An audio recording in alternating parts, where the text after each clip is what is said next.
स्वागत है आपका आपके अपने YouTube channel Arihant Hindi education में।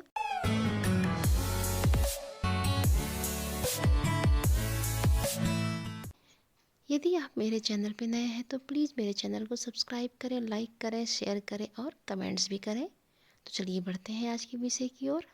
हम लोग कक्षा 12 विविधा के अंतर्गत जो 5 कवि दिए हुए हैं उन्हीं का जीवन परिचय और रचनाओं की व्याख्या देखेंगे। तो चलिए पाठ शुरू करते हैं, जिसमें देखिए बच्चों, पहला है नरेंद्र शर्मा।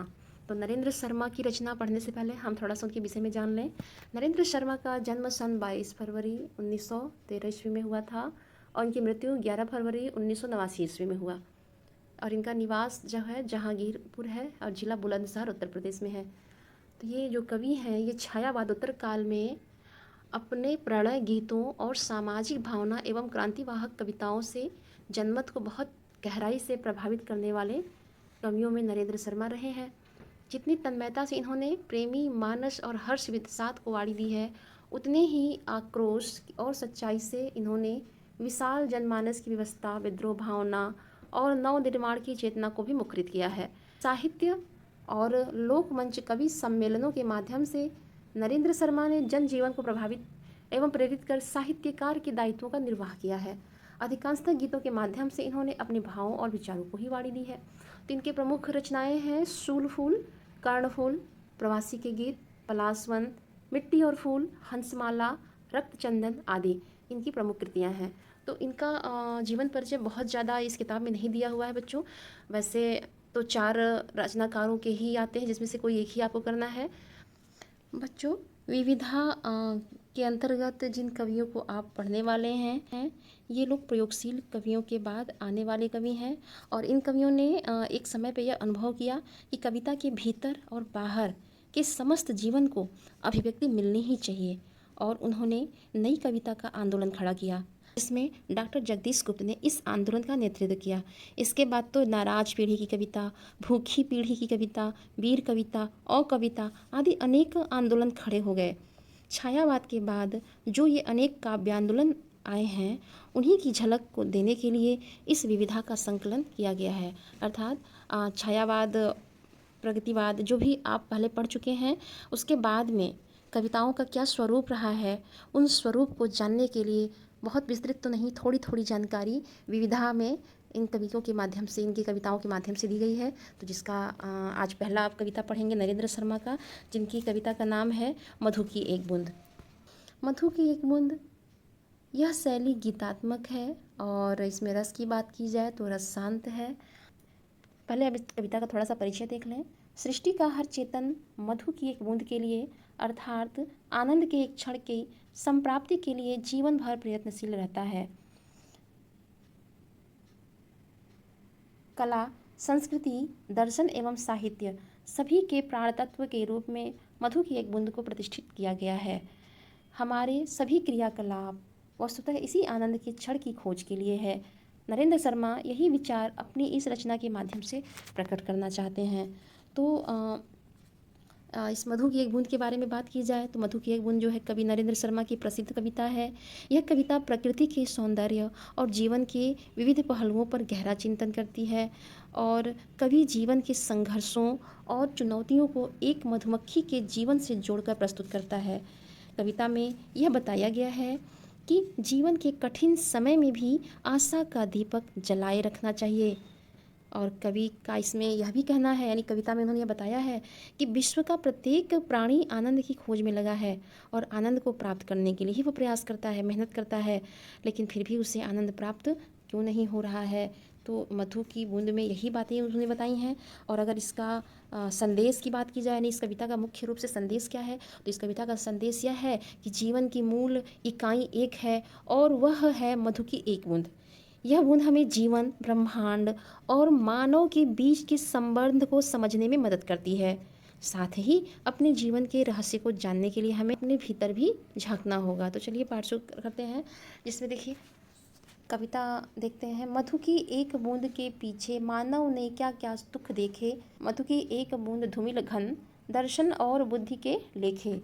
यहाँ देखिए बेटा, मधु, मधु शब्द का अर्थ है शहद या अमृत, और इसका दूसरा अर्थ भी होगा, यानी मधु शब्द का यहाँ अर्थ आनंद की एक बूंद भी होता है। यानी कवि का कहना है कि आनंद बहुत मुश्किल से प्राप्त होता है।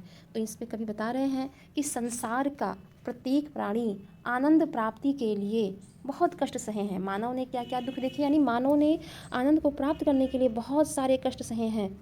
मधु की एक बूंद धूमिल घन, घन मतलब बादल, मधु की एक बूंद धुंधले बादल के समान है। अर्थात आनंद को खोजना बहुत मुश्किल है। जिस तरह आसमान में बादल धुंधला दिखाई देता है, उसी तरह इस संसार में आनंद की प्राप्ति भी बहुत कठिन है, बहुत मुश्किल से मिलता है।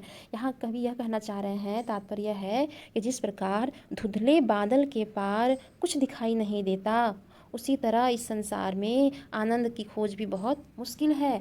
दर्शन और बुद्धि के लेखे, दर्शन शास्त्र और बुद्धि से ऊपर है आनंद की खोज। अर्थात इसको न ही किसी दर्शन शास्त्र में खोजा जा सकता है और न ही इसे बुद्धि से प्राप्त किया जा सकता है, यानी यह दिखाई नहीं देता। तात्पर्य है कि बुद्धि और दर्शन शास्त्र आनंद की प्राप्ति में तो लगे हुए हैं, लेकिन अभी तक उन्हें यह आनंद प्राप्त नहीं हुआ है।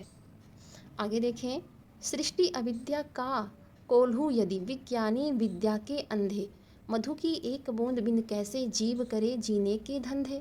तो इस पंक्ति में कवि ने यह बताया है कि आनंद की खोज के लिए मनुष्य बहुत मेहनत करता है, यानी उसकी पूरी जो दिनचर्या है, जो पूरा जीवन है, वह आनंद और सुख के को पाने के लिए ही प्रयास करता रहता है।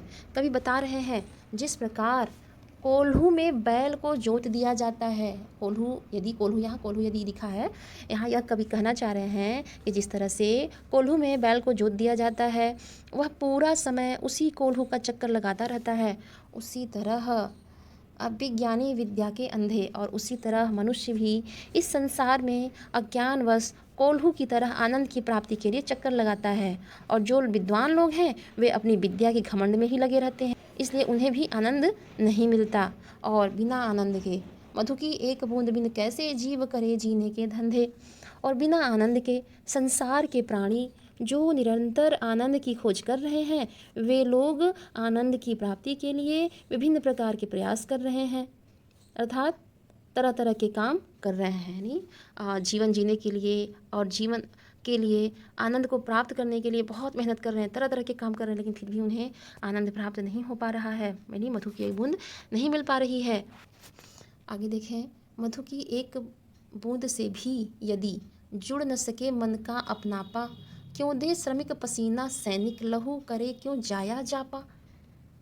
इसमें कवि यह बताना चाह रहे हैं कि यदि बहुत ज़्यादा मेहनत करने पर, प्रयास करने पर भी अगर सुख प्राप्त नहीं हो रहा है या आनंद प्राप्त नहीं हो रहा है, और आनंद प्राप्त करने के बाद भी यदि हमारे मन में आत्मीयता का भाव नहीं है, तो सारा मेहनत बेकार है।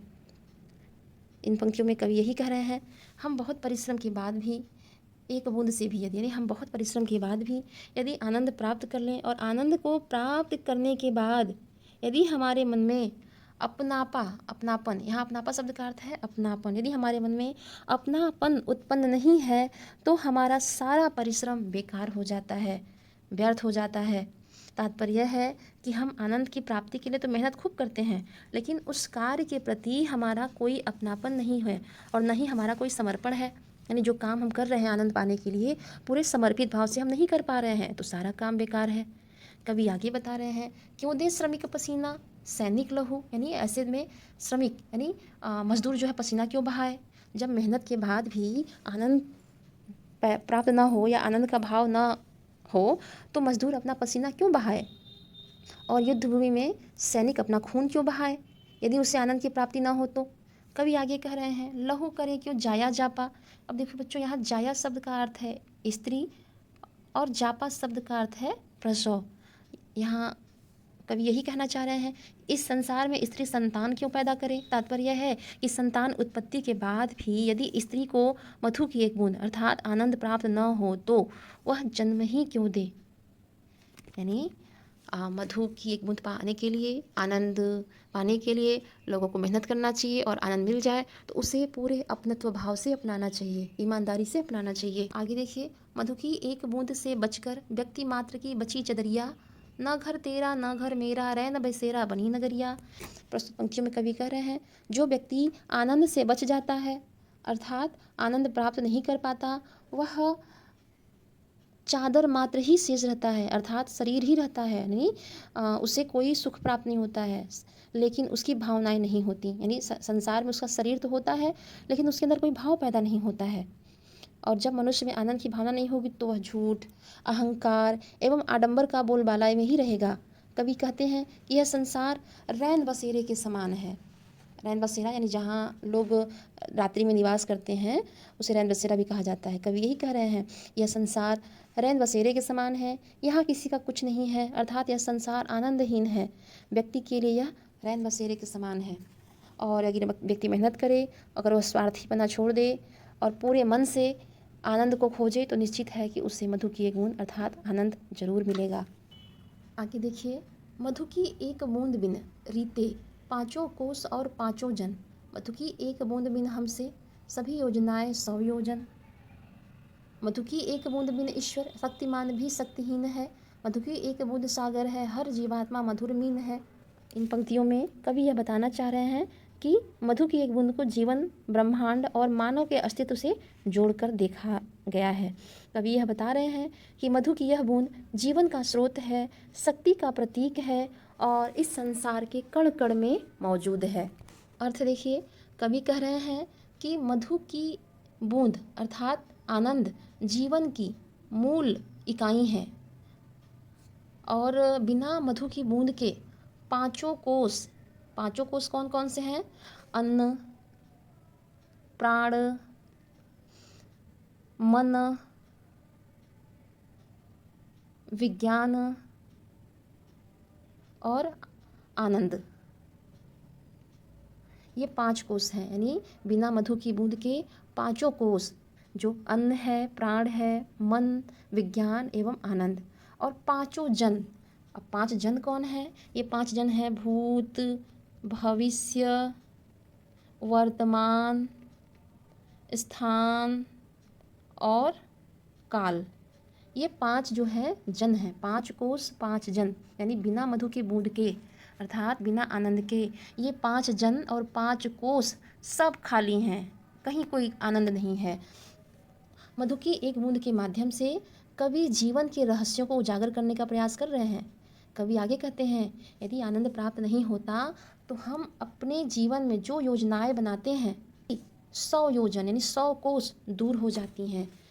यदि हम जो अभी प्रयास करते हैं अपने जीवन को आगे चलाने के लिए, आनंद को प्राप्त करने के लिए, तो हम जो भी योजना बनाते हैं वह भी हमसे 100 कोस दूर हो जाती हैं। और यदि व्यक्ति के जीवन में आनंद ना हो, यानी मधु की एक बूंद ना हो, तो ईश्वर का स्वरूप भी शक्तिहीन की भांति हो जाता है। कवि ने यहाँ मधु को सागर की संज्ञा दी है। मधु की एक बूंद सागर है, यानी यहाँ उन्होंने सागर बताया है। और वे आगे कह रहे हैं मधु एक सागर के समान है और उसे प्राप्त करने के लिए सभी लोग प्रयास करते हैं। तात्पर्य यह है कि मनुष्य जो भी कार्य करता है, जो भी कर्म करता है, चाहे वह अच्छा हो या बुरा हो, उसमें आनंद प्राप्त ही करता है। इसमें कवि ने आनंद को सागर और मनुष्य को मीन कहा है। मीन मतलब मछली कहा है। जिस प्रकार मछली बिना पानी के नहीं रह सकती, उसी प्रकार मनुष्य भी बिना आनंद के इस संसार में नहीं रह सकता है। इसलिए मनुष्य को पूरी मेहनत, पूरी श्रद्धा, पूरी लगन के साथ इस संसार में अच्छे कार्य के द्वारा मधु की एक बूंद प्राप्त करनी चाहिए, अर्थात सुख या आनंद प्राप्त करना चाहिए। आगे देखें, मधु की एक बूंद पृथ्वी में, मधु की एक बूंद ससिरवि में, मधु की एक बूंद कविता में, मधु की एक बूंद है कवि में, मधु की एक बूंद के पीछे मैंने अब तक कष्ट सहे सत, मधु की एक बूंद मिथ्या है ऐसी कोई बात कहे मत। यहाँ कवि कह रहे हैं संसार के प्रत्येक वस्तु में आनंद है। इसी बातों को यहाँ बता रहे हैं। कवि कह रहे हैं संसार में चारों तरफ आनंद भरा हुआ है, चाहे वह पृथ्वी हो, चंद्रमा हो, रवि अर्थ का अर्थ हुआ सूर्य, चाहे सूर्य हो, यानी सूर्य, चंद्रमा एवं पृथ्वी सभी आनंद से भरे हुए हैं। यही आनंद कविता में है।